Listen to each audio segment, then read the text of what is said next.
Hi there and welcome back to Amplify, the Digital Marketing Entrepreneur Podcast.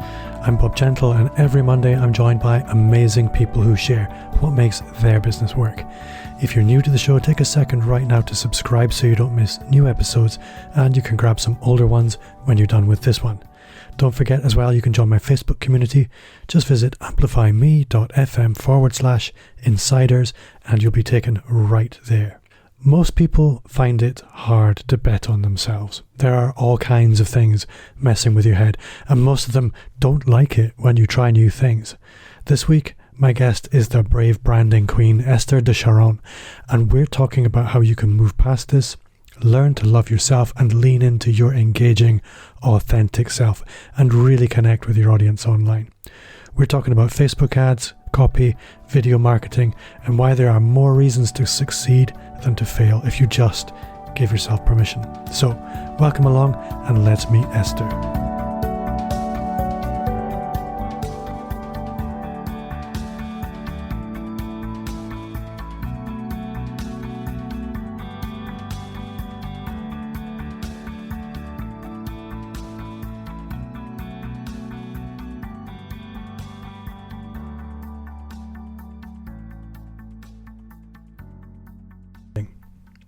So this week I'm thrilled to welcome Esther De Charon de Saint-Germain to the show. Esther, did I say your name properly? Yeah, you did it. Awesome. Thank you very much for joining me. I've been looking forward to speaking to you for a long time, and it's been really tough having a little bit of chat to you previously and not starting to ask all the questions I want to ask. So for the listener who doesn't know you, why don't you start just by telling us a little bit about who you are, where you are, and the kind of work you do? So I am in the Netherlands. I live all the way up in the north, and I run a brave brand. And so we are a bit, well, it used to be me, right? So, but now there's this team. So it's a business for women entrepreneurs, brave women entrepreneurs who are too bright, too multifaceted, multi-potential, and sensitive to fit in the regular A to Z business mold. So whenever they start a program, they get lost because our brains work differently, and so I work with women like that. See, what I find, I think I really like it, and on the other hand, I really don't like it, that you just work with women. Yeah. So how did you make that decision? Why did you make that decision? Actually, well, I have been working with men before, but it was a long time ago. The thing was that the men, it's a little bit weird maybe, but the men who worked with me were the kind of guys who needed some sort of a firm female hand to really it's like, stop doing that, you can change this, like this, and it made me work really hard. So it was definitely something I was doing, and then from there it became all women. But I do get the occasional question from men, why don't you work with men as well? So I don't know, maybe in the future, but for now it's an all women. I work with all women groups. Well, I completely understand that, and I applaud it. And I think it's not so much that it's all women, it's how you defined those women and the challenges that they have. What would you say is the biggest problem that people have when they're working with you? What's the problem that sort of drives them towards you? There are a couple of things. One is that because they are so smart and they have so many degrees, that they don't value what they already have. They think that they think their traits, their degrees, the person who they are is just a very average kind of person. And so they think they need to know more, they need to learn more, they need to evolve more, they need to be more perfect, more like the others. And they never will be like the others because they're different. And one of the things I teach them is that the fact that they are different is the best thing you can have as an entrepreneur. Because there are so many people who are very much alike. And everyone who is, even if you're slightly different, it's like you're wearing free advertisement the entire time. But you can only, it only works when you are aware of the fact that you are different and that it's great to be different. I think in many respects, most of us are different. We all have characteristics and traits that are just ours. Mm-hmm. And I think one of the problems a lot of people have when it comes to personal branding is deciding which traits am I going to focus on? Mm-hmm. Am I going to focus on the fact that I'm amazing at a technical thing? Or am I going to focus on the fact that I'm really adventurous? Or am I going to focus on I'm really shy, but I've overcome it? How do you sort of guide people towards creating this? I'm going to say it's almost an alter ego. They're really putting on a costume, but they're deciding what they're going to be wearing in terms of a personal brand. How do you help them through that? It's two things. It's actually starts with the client, the audience, or what I call your soul client that you want to attract. And if you create a brand, you want to be truly relatable for that audience. So if you, let's say you're a health coach and your audience are men in their 30s. I'm going to make this really complicated for myself. It's men in their 30s who like fast cars. And I think that when that is if that's your audience, there is a love of fast cars that you've got. So to make it really simple, instead of be like all the other health coaches, you are going to be the health coach who loves fast cars. Because now you attract the 30-year-something guys who are going to be in love with your car. And so you made this it's very visible connection between them and you. So it's you pick one thing that is already in your energy, in who you are and what you love and what in you, and then match it with what your soul clients really love. Does that make sense? It does make sense. And obviously I'm trying to sort of roll through that in my head. I think one of the challenges then is really just embracing who you are. I think a lot of the time you can fake what you're describing there, but it won't really work very well because you won't be living it. It will never work because you will. So that's why my work always starts with self-love and self-acceptance. If you, I know that many of my clients have at a certain time in their life, they've heard that they're weird.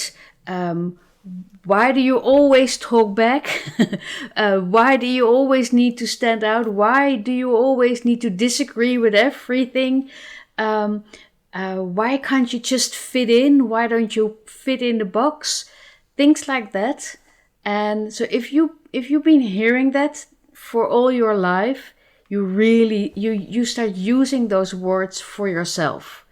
And then it's like this 24/7 inner roll call that says, why can't I never fit in? What's wrong with me? Why does my business not grow? I'm sure they hate me. It's like this whole story that it's even when no one outside ourselves is saying it, we are saying it to ourselves. We are relentless when it comes to ourselves. So self-love and self-acceptance changes everything, because it's like this layer. It's like this truly strong foundation in your business and in your life, that once it's there, you can basically do everything. Something you mentioned about your clients is that they're often very intelligent, they're very smart, they're very experienced, very, very well qualified from a professional perspective a lot of the time. But the thing with really clever, intelligent, well qualified people is they second guess themselves a lot. So this sort of idea of the soul client, I know when I work with my clients and we're trying to work out who is your ideal customer, and we go through this whole sort of traditional avatar process, they second guess themselves a lot, and it's really, really hard for them actually to make commitments to a particular person in terms of an avatar.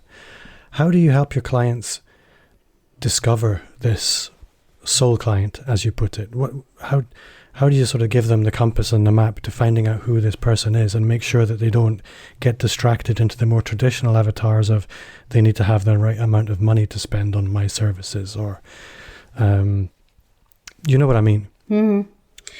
Well, I have a little bit of a different kind of path, because I usually start with what I call a soul whisper, where we do some sort of a visualization, and where they go to a place, and I just make this stuff up, right? Well, so I'm just sitting with them, and I'll take them to a place where there are people, and then some of the people don't look at them, and some are, and then there is, it's just a whole thing that's happening, and then they meet people who eventually are their soul clients, and sometimes it's and they tell my clients themselves what it is, what they need, and why they've chosen her, and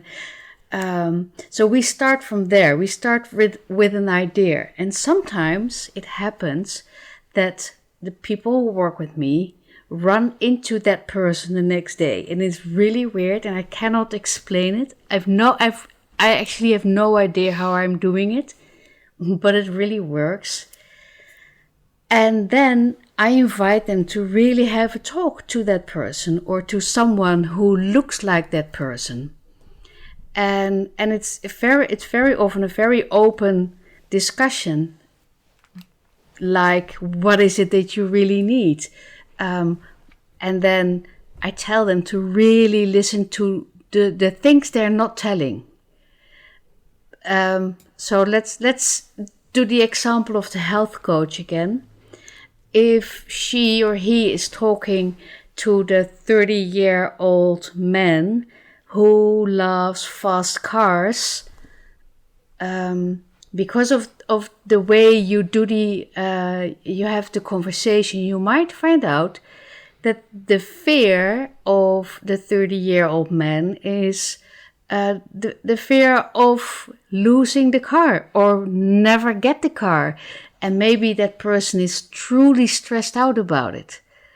But you can only find out about that once you really talk to people.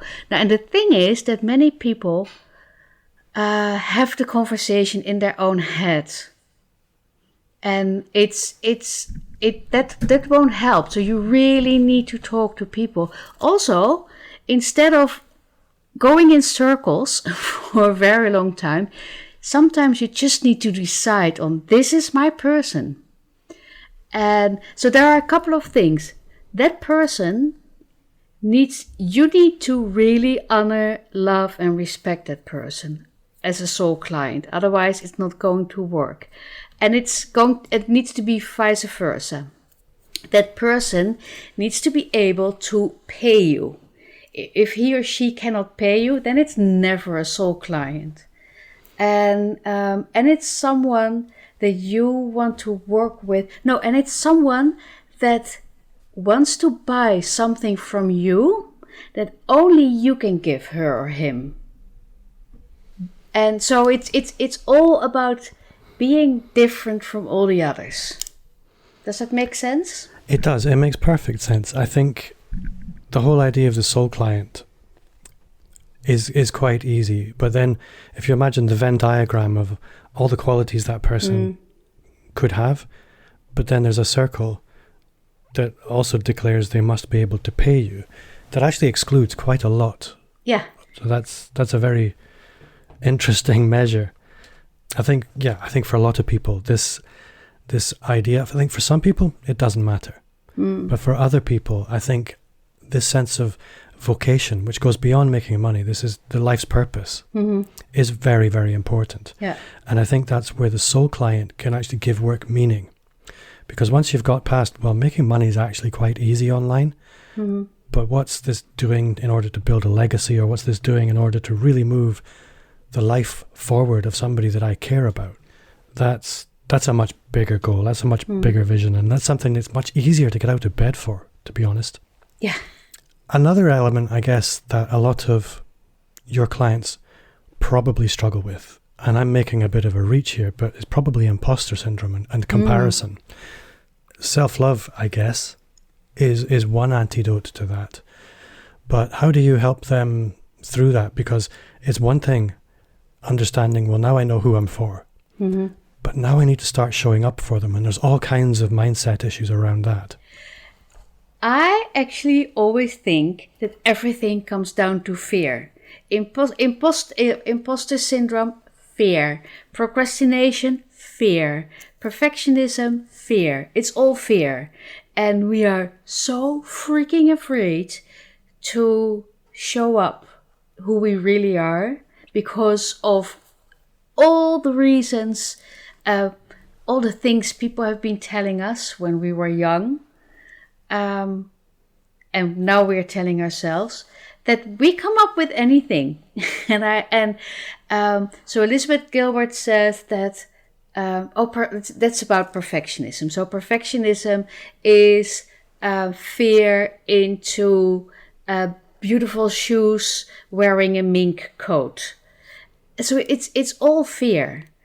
And I really think that there is a little part is about getting over it by taking action, but the biggest part is really look into your fear. And now the danger is that you're going into like this huge self-development, a deep dive in yourself. There's nothing wrong with that, but if you're an entrepreneur, you need to make money. Otherwise, you're growing a hobby. So sometimes you just need to do it. And that's actually, this is why groups work and why a community works, because it's really hard to do it by yourself. If you are afraid that your voice is horrible, and you're convinced your voice is horrible, and that is the reason why you can never go live, then that is going to be a self-fulfilling prophecy. But if you're in a group and everyone says, I believe you can do it, and we would love to hear what you've got to say, and then you go live in that group, everything changes. So it's a combination of being with others who all dare to be vulnerable with you.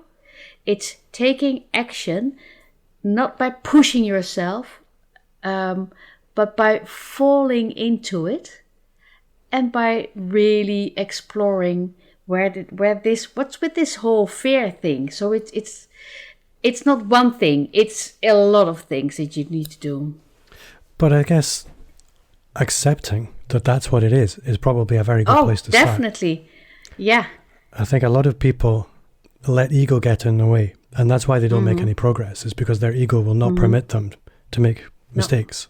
Because they're qualified, they're professional, they're experienced. They can't make mistakes, they can't take risks. No. And something that I know to be 100% true is if you're going to build your business online, you better give yourself permission to make a lot of mistakes, to look very, very foolish. That's part of it. That's the price of entry. So obviously, before I do an interview, I have a little bit of a rummage around somebody's ecosystem to see what they're doing online. And what I really like about yours is, a lot of people, you go on their website and there's, here, download my checklist or get this thing. You've got things that people can download. But a lot of the time, that's where it ends. You get the download. What I loved about yours was at every point along that mini journey, there's intimacy and warmth built into it. So when you get your download, that takes you to a page where, again, there's lots of storytelling. There's lots of relationship building, I'll call it. There's a video to watch. Most people will often say you need to put a video on your thank you page, but you took this much further, and it's really, really polished. I'm curious to know how much time or thought, these aren't even the right questions I'm asking. What has been your journey in terms of your lead generation business? I'm not calling it your lead generation business, but that part of your online world, because it's so polished. Okay, thank you for saying it's polished. Polished isn't necessarily the right word, because there are bits of it that are not polished, but what it is intimate. I really started my online business in 2014, and I had no idea who I was talking to. So it's a little bit of a story, but I'll get there. So I focused on women, on young mothers. So I did everything in Dutch at first. So I started with young mothers who, I started with 30-something city girls who were looking for happiness. So I founded Happiness School. So that was my first thing. And then nothing happened because I had no idea how to do this. But I could build websites. I loved the whole coding thing. I really went all left brain on it.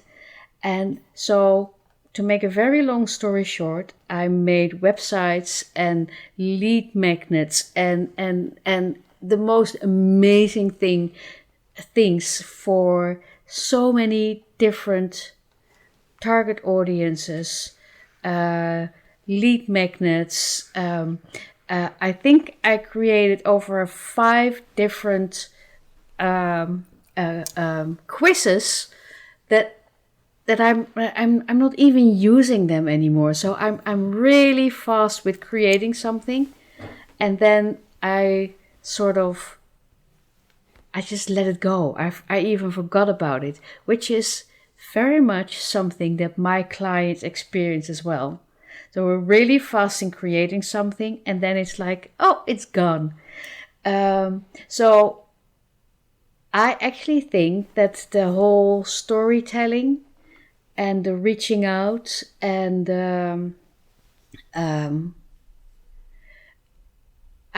I think that started once I got over it needs to be perfect. I need to only speak to that person and not to the rest. And when I actually really love doing it.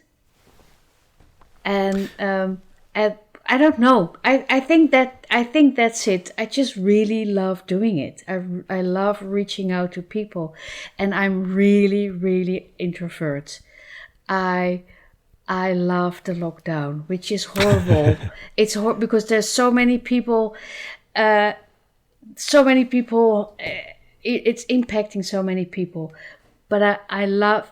I'm with my husband and my son, and the 3 of us loved the lockdown. We loved staying at home and just be there with the 3 of us.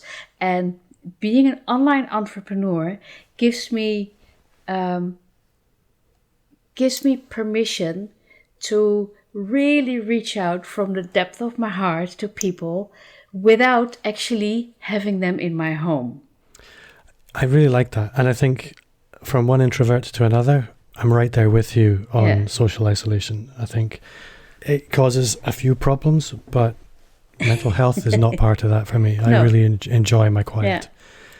Something I'm curious about then is everything. You said you're quite introverted, but I'm guessing you're not shy as such. You see, you don't seem sure. Yeah, no, because I'm sitting here in my office and I'm at home. But the moment you take me out of the office and put me in a large room with strangers, the thing is, whenever there is like a 2 days event, the first day, I find it extremely difficult to talk to everyone. The second day, I'm much better because now it feels like I know these people. So, yeah,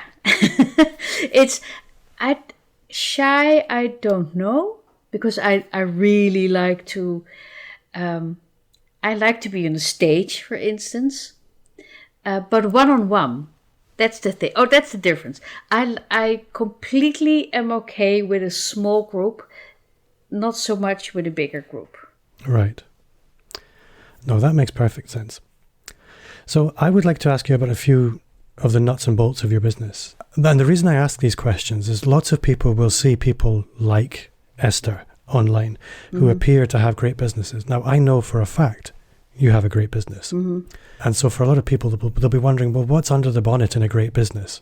That is really what leads me to ask the question, how does opportunity typically come to you? Is it coming through Facebook ads? Is it coming through network referrals? Is it coming through affiliates?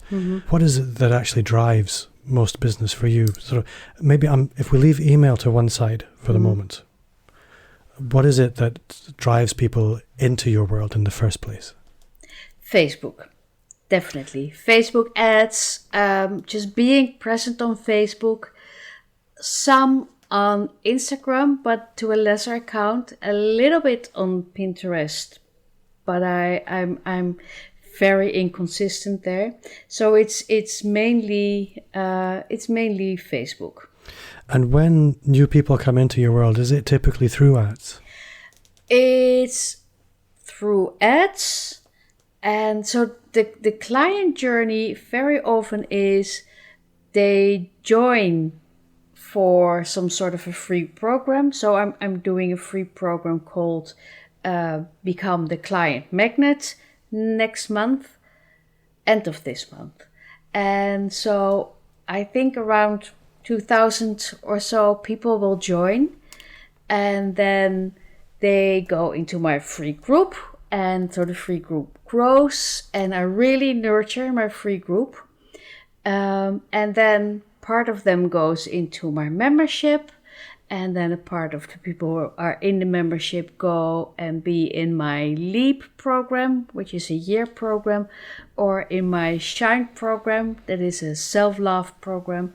But the majority of them comes via Facebook ads, or sometimes I got a couple of these clients who sort of sometimes open it like a door for me, which I really, really love. I find that so amazing.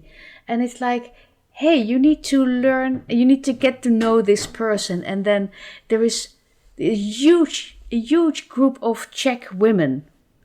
It's because who are my client right now, is because one person opened the door to me. So, and I'm so grateful for that. It's so amazing. I think certainly when you do deliver value and somebody shares that you've done that, that can lead to all kinds of opportunities. Yeah. So this is my impertinent question then. To generate those 2,000 people into your free program, how much would you have spent on ads to achieve that? 2,000, probably. Right. I'm guessing that's euros. In euros, yeah. Right. I never know if that's a lot or not, but that's the amount of money I am about to invest in the next launch. I'm really glad you told me that, because I think nobody really has a benchmark for what is normal. You hear all kinds of stories saying, oh, I generated so much business from £50, but what does so much business look like, really? And how true is that? Whereas somebody else will tell you, oh, you're going to need to spend £50,000 to see any benefit. But to understand, this is what I achieved, this is my customer journey, this is what went into it. It's very practically useful. So thanks for that. Thank you. So one of the things I love about your content in particular is your copywriting. That it's, again, the word that keeps coming back again and again is intimacy. You express yourself. And a lot of people don't. Has that ever gone badly for you? How? In terms of negative reactions? Oh, all the time. I show up pretty vulnerable and open about who I am and where I come from, about the fact that I have been really depressed for over 10 years, about my own struggles, and it's so there are a lot of people who like that because they completely relate to that. It also gets me off. If there's ever anyone who puts me on a pedestal, I climb off within seconds. And but sometimes people are upset, or they I get unfriendly emails. But thankfully, which is something everyone needs to do, I don't read my own emails anymore. And so my team is reading my emails. And they show me the ones that are wonderful, and they destroy the ones that are mean, because sometimes they're mean. And so, yeah, it happens. People feel the need to say mean things, but it's never about me. It's really all about them. I guess so. I think as well, if you want to reach out to people, if you really want to create the sort of beacon effect where everybody can see who you are, what you do, and what you're about, and who you're for, that's going to polarize. Some people are going to be, oh my God, that's amazing, but you can't have that without the, oh my God, that's terrible. Yeah. That's the price of admission. If you want to be visible online, you're going to have to accept people have polarizing views. Some people love cheese, some people hate cheese. What are you going to do? So which part of your business do you feel you struggle with the most, or is it leaves you feeling, you know what, I'm not playing at my best here? In all honesty, I find growing a team really hard. And so we're a team of 6 right now. And I've been doing all the work by myself for so long. And I'm one of those A-type entrepreneurs who go like, oh, just give it to me. I'm much faster. I can do this myself. I've been working so hard. And I think for the past years, and because my off switch doesn't work. So I either work like crazy, or I just don't do anything for an entire day. But it's on the switch. And working with a team means that sometimes I need to take my switch off and let other people really do the work they can do much faster and better than me.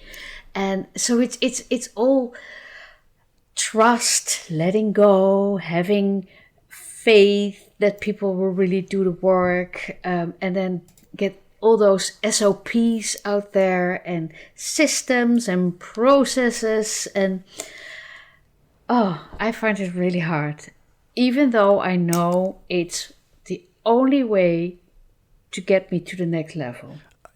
I totally get that. I think delegation is a nice idea, but it can be so painful sometimes because you know you could do things faster and better yourself, but it's what does that prevent you doing that only you can do? That's really interesting. I guess, what are your ambitions for the business? Where would you like the business to go? Where do you maybe feel you're called to that you're not currently at? I want world domination. Really, if there's anything I want to do is to teach people, and then in my case women, who can teach their children and everyone around them, and their partners and their neighbors, that self-love really is the foundation of everything. That by accepting ourselves and by and it's not just by being courageous and brave, that we can. I really believe that we can change the world with that. So it's much bigger than just my business. Yeah, I guess something that I really like to ask anybody that I see and doing what you're doing, and that they're doing it well and they're doing it successfully, is when I speak to my clients and ask them, what's your biggest barrier to being successful online? They will all tell me, almost universally, it's not tactics, it's not content, it's not idea generation, it's time. They don't know how to manage their time. So looking at somebody who's doing well online, how do you manage and prioritize your time? It's such a good question. In all honesty, I'm very much in the process to prioritize me time over business time. And so I'm really bad at getting up in the early morning, so I just not do that. I just work. Hold on. What is the question? How I do it, or how do I? Well, do you have a time management process? Oh yeah, yeah. So what? Let me see. What do I do? I never have clients or calls or whatever or anything before 10. And because the time before, the moment I wake up, I start thinking about life and my clients and where I want to go and all the possibilities. And so I use a big part of the morning to be outside in the garden, to be with the cats, to talk to my husband, to drink coffee, to have breakfast. And then at 10, there's this work switch happening. And so I always send out a message to my accountability buddy and telling her what I'm doing that day and reading what she's going to do that day. And then and the other thing I do, I always look in my calendar the night before I go to bed and see what kind of day is coming towards me. Whether it's a day filled with coaching or with mastermind calls. And then when it's an empty day, then I'm using the emptiness of my calendar to do something for myself, like being outside and read a book, or to do something that is immediately beneficial for my business, like writing an email that I will send out or make a couple of posts. So I play with my empty time, but I'm really bad at calendars. So my team needs to put all my calendar thingies in my calendar. Otherwise, I just. Spoken like a true artist. I don't think you need to explain anymore. Yeah. Esther, we're probably coming towards the end of the interview. And I guess there will be people listening who think, I want to connect with Esther. If they want to do that, how would you like them to do that? There are two things that you can do. I have my copy guide on my website on estherdecharon.com. And I will say, I download a lot of PDFs, but I very rarely print them. I have actually printed your... You did? I did print it. It's Ooh, really good. Thank you. The thing is, I'm Dutch. I know my English is not perfect, but I loved writing the book. I had so much fun. It was so I created it while being on Schiermonnikoog, which is a very small island in the Netherlands, and I wrote it in, I think, 2 days or so, and I really, really love doing it. So hearing you saying that means the world to me. So that was one way. Yeah, okay, right. So that's one way. And the other way is I'm doing a 5 days program called How to Become the Client Magnet, which is basically showing up really like you, because that is what will bring you the clients. And so that will be on my website as well. And I don't have the exact link to it. That's okay. I can put that in the show notes. Okay, great. But this will probably go live in a few weeks. So I'll make sure when it does, there is a link there. Great. I need to ask you my signature question. I've been really good with this recently. Mm-hmm. So what's one thing you do now that you wish you'd started 5 years ago? So it is 2020. So I wish in 2015 I had started to stop doing it by myself. I hiring people to work with me and to gently nudge me out of my fear. I think if I've started doing that 5 years ago, I would be already at a different level than where I am now.